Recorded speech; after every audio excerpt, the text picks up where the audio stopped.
Bab 10, pulang dan memasak untuk istriku.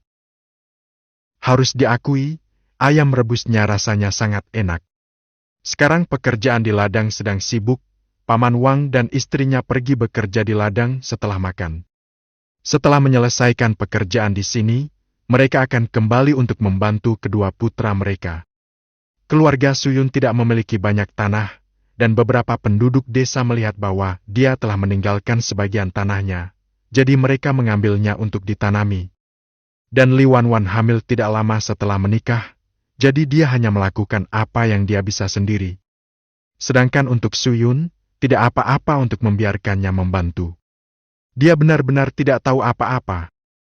Paman Wang dan Bibi Wang berkata bahwa mereka akan memanen gandum kecil yang mereka tanam dalam sehari. Li Wanwan ingin menyibukkan diri. Namun, melihat Suyun tampak tidak bisa diandalkan, dia menjadi sangat cemas. Apa yang ingin kamu katakan?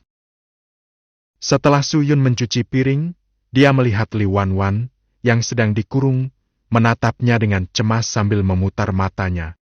Li Wanwan menatapnya dengan penuh semangat. Suamiku, mengapa kamu tidak memanen gandum sebanyak yang kamu bisa dulu? Paman Wang dan yang lainnya sudah bekerja sangat keras. Semakin sedikit yang harus mereka lakukan, semakin baik. Aku takut hujan akan turun. Bagaimana jika gandum di ladang membusuk? Sejujurnya, Suyun sama sekali tidak peduli dengan pekerjaan bertani itu. Yang paling dia pedulikan sekarang adalah istri dan anak-anaknya. Aku akan pergi dan memintamu untuk menjaga kedua anak itu. Bisakah kamu melakukannya? Aku bisa, hanya memberi makan dan mengganti popok, itu bukan masalah besar. Melihat dia mulai cemas, Suyun menghela napas dan setuju. Li Wanwan menghela napas lega. Ya, atau kamu pergi sekarang? Suyun mengiyakan. Dia mengganti pakaiannya, mengenakan topi jerami Li Wanwan, dan mengambil sabit untuk memanen gandum. Li Wanwan mengingatkannya untuk membawa ketel, dan akan lebih baik jika dia bisa membuat teh.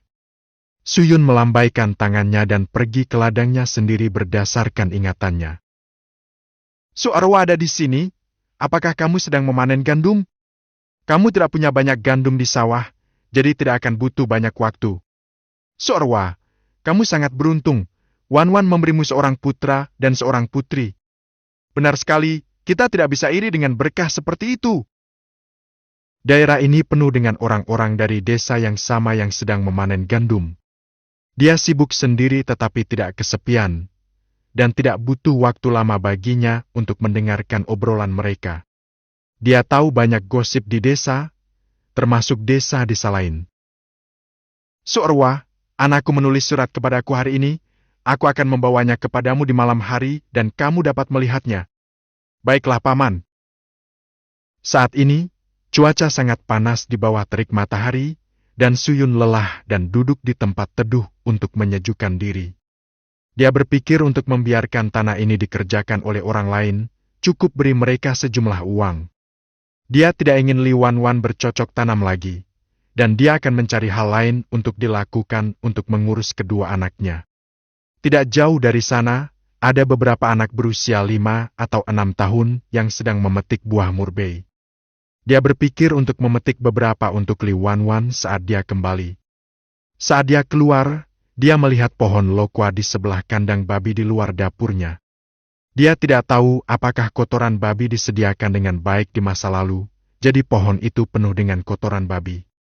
Dia memakannya dan rasanya cukup manis. Musim panas itu menyenangkan.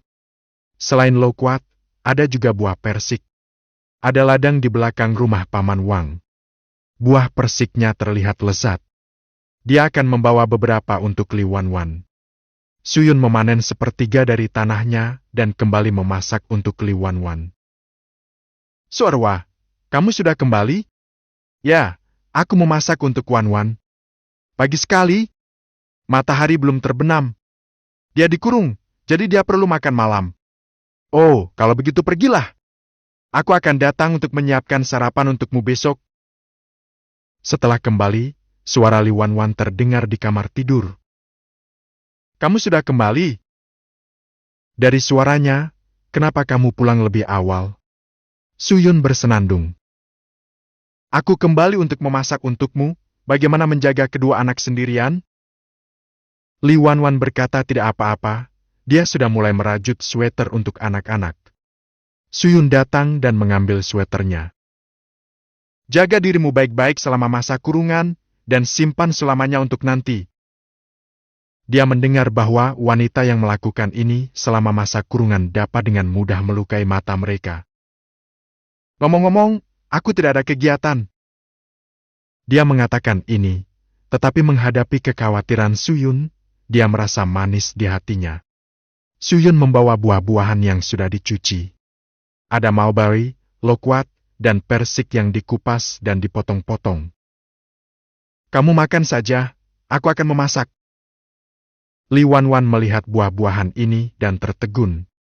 Dia bisa merasakan perhatian dan kepedulian Suyun terhadap dirinya sendiri.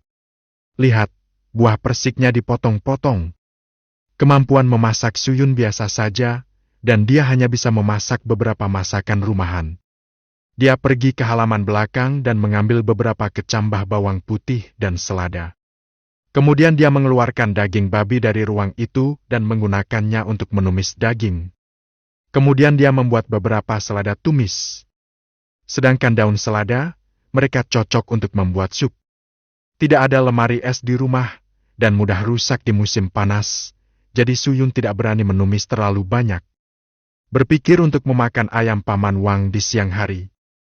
Jadi dia menyajikan mereka setengah mangkuk kecil kecambah bawang putih dan daging, dan pergi ke halaman mereka dari pintu belakang dapur. Dia mendengar suara mereka tadi, mereka kembali dari kerja.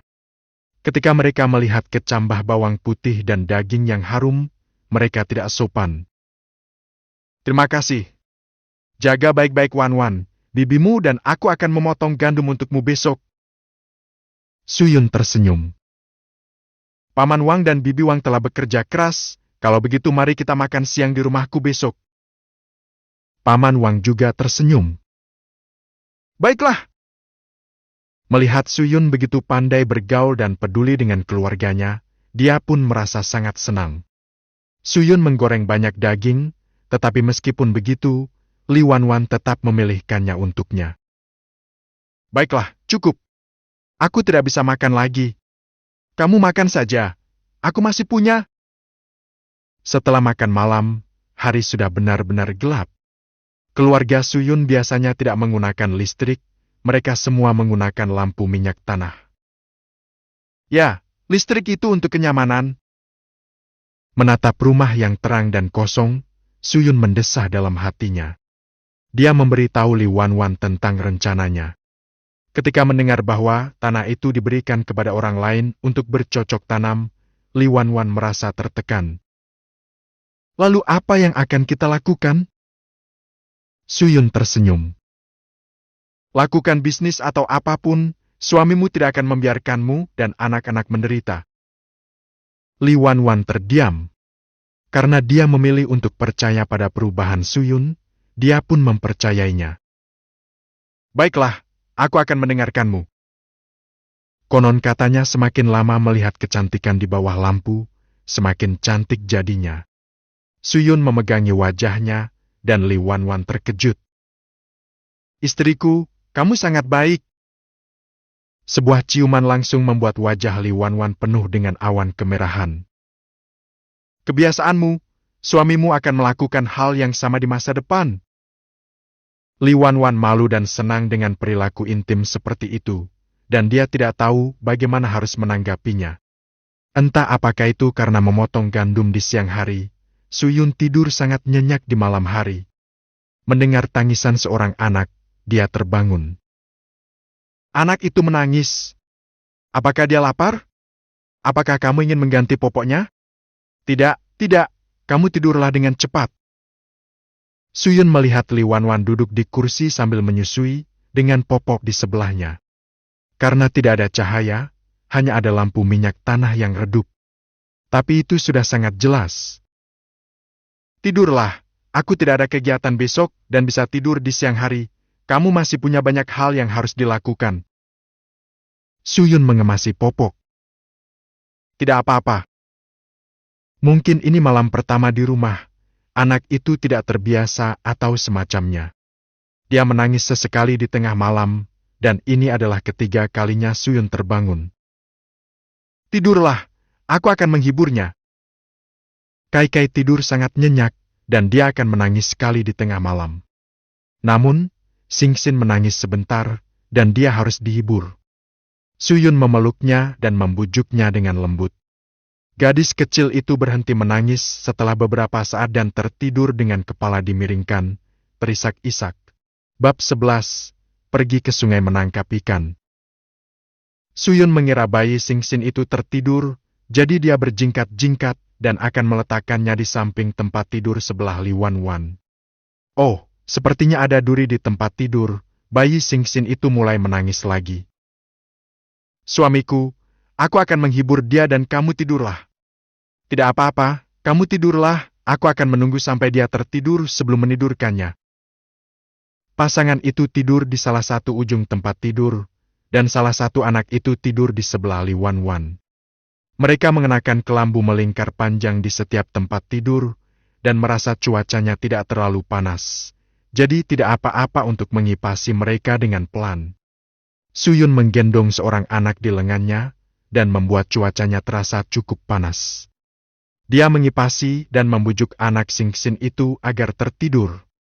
Pada hari kedua, dia merasa si kecil keduanya telah berubah, dan fitur wajahnya telah banyak berkembang. Dia mencium bau susu, dengan mulut anak Singsin itu yang terbuka dan kepalanya yang dimiringkan saat dia tidur nyenyak. Suyun merasa waktunya sudah hampir tepat, dan saat dia hendak menidurkannya. Sebelum Suyun sampai di tempat tidur, si kecil Singsin menyadari sesuatu dan mulai bergerak.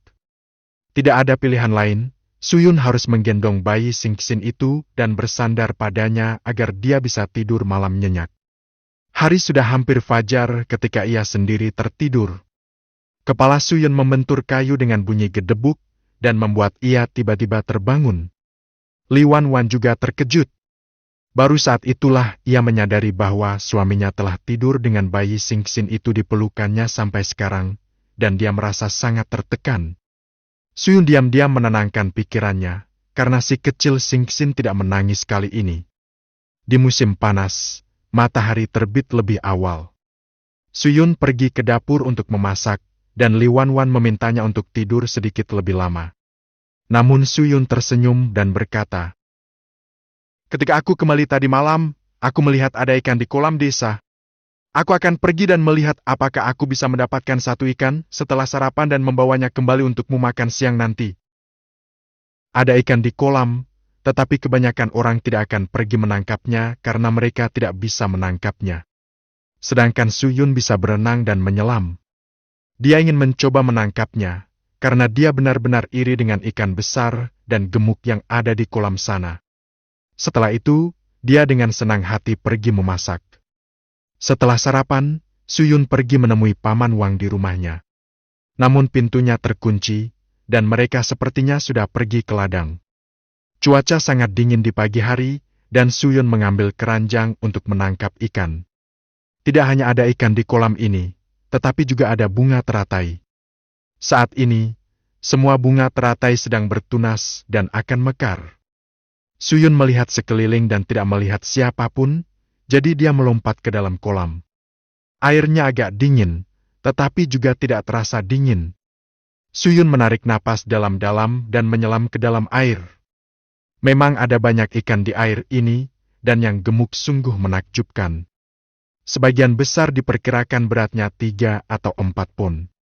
Suyun memiliki tempat penyimpanan, jadi dia bisa menangkap beberapa lagi dan membunuh ikannya, lalu menaruhnya di tempat penyimpanan itu. Saat dia melihat matahari, hari akan menjadi hari yang panas.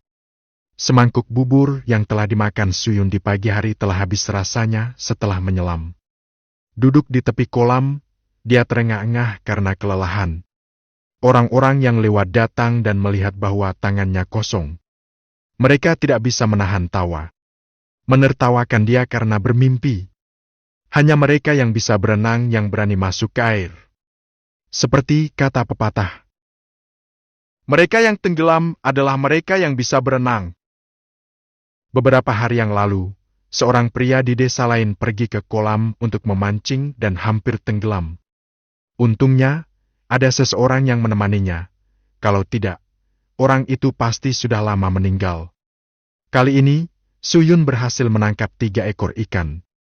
2 ekor beratnya lebih dari 3 pon, dan 1 ekor besar beratnya sekitar 4 atau 5 pon. Saat dia tiba di rumah, Li Wanwan bertanya apakah dia berhasil menangkap 1 ekor ikan. Sejak dia pergi, Li Wanwan merasa gelisah, takut sesuatu yang buruk telah terjadi. Ya, Paman Wang dan Bibi Wang akan datang ke tempat kita untuk makan siang, dan aku akan memasak, lalu kita akan makan ikan bersama. Li Wanwan senang. Lain kali jangan pergi menangkap ikan lagi, oke? Suyun tersenyum.